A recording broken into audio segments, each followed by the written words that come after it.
ایک دن تاجدار کائنات صلی اللہ علیہ وسلم کی بارگاہ میں حضرت امی عائشہ الصدیقہ رضی اللہ تعالی عنہا حاضر ہوئی تو کریم آقا علیہ الصلوۃ والسلام نے ارشاد فرمایا، عائشہ مانگ آج کیا مانگتی ہے؟ عرض کی یا رسول اللہ، جس کے پاس آپ ہوں، جس کے لیے اللہ نے ساری کی ساری کائنات سجائی ہو، جب وہ میرے پاس ہیں تو پھر مجھے کس چیز کی ضرورت ہے؟ مجھے کسی چیز کی ضرورت نہیں ہے۔ تو کریم آقا علیہ الصلوۃ والسلام نے دوسری مرتبہ پھر ارشاد فرمایا، آپ نے فرمایا عائشہ مانگ آج کیا مانگتی ہے؟ دوسری دفعہ پھر عرض کی یا رسول اللہ، میرے پاس سب کچھ ہے، آپ میرے پاس ہیں، مجھے کسی چیز کی ضرورت نہیں۔ تاجدار کائنات صلی اللہ علیہ وسلم نے تیسری دفعہ ارشاد فرمایا، عائشہ آج مانگ کیا مانگتی ہے؟ پھر عرض کی یا رسول اللہ، اگر آپ زیادہ اصرار کرتے ہیں تو پھر اجازت دیں کہ میں اپنے بابا جان سے مشورہ کر لوں کہ آج آپ سے اگر کچھ مانگوں تو بڑا مانگوں۔ آپ نے اجازت دی تو آپ اپنے بابا جان کے پاس آئیں۔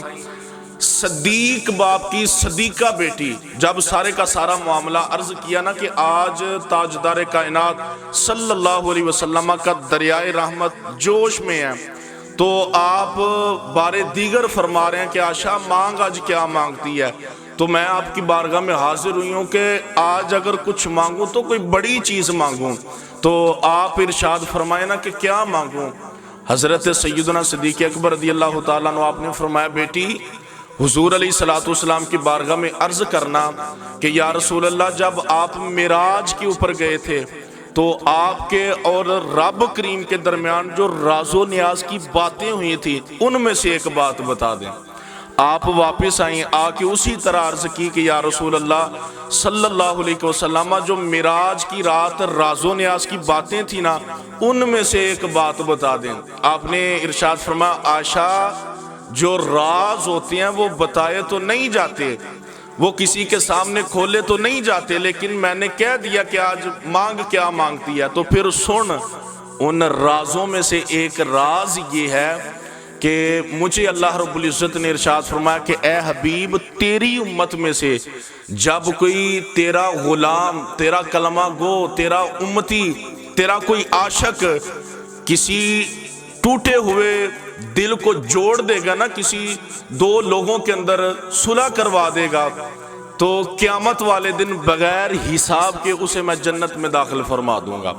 تو سیدہ عائشہ الصدیقہ رضی اللہ تعالیٰ عنہ خوشی خوشی واپس آئی، آ کے حضرت سیدنا صدیق اکبر کو یہ ساری بات سنائی نا، تو سیدنا صدیق اکبر زاروں قطار روئے۔ حضرت امی عائشہ الصدیقہ نے عرض کی کہ بابا جان، بات تو بڑی خوشی والی ہے، سمپل سا کلیہ ہے کہ کسی کا دل جوڑ دیں، کسی کے ساتھ محبت کریں، کسی کے غم بانٹ لیں، کسی کے دکھ درد تکلیف میں شریک ہو جائیں تو قیامت والے دن بغیر حساب کے جنت ہے۔ آپ نے ارشاد فرمایا، عائشہ تو تصویر کا ایک رخ دیکھ رہی ہے، دوسرا نہیں دیکھ رہی۔ اگر دنیا میں رہتے ہوئے کسی کا دل جوڑ دیں تو بغیر حساب کے جنت میں داخل ہے۔ عائشہ اگر دنیا میں رہتے ہوئے کسی کا دل ٹوٹ گیا تو پھر قیامت والے دن اس کی سزا کیا ہوگی؟ حضرت اگر بغیر حساب کے جنت میں داخل ہے ٹوٹے دل کو جوڑنے کی وجہ سے، تو آپ سوچیں نا کہ اگر کسی کا دل ہم نے توڑ دیا، دکھا دیا، کسی کو پریشان کیا، کسی کو تنگ کیا، تو پھر قیامت والے دن ہمارا کیا حشر ہوگا؟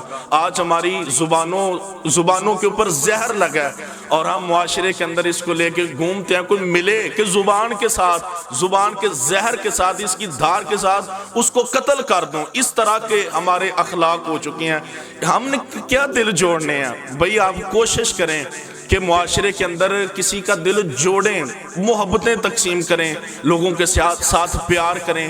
قیامت والے دن اس کا بہت بڑا اجر ہے کہ بغیر حساب کے جنت میں داخل ہے۔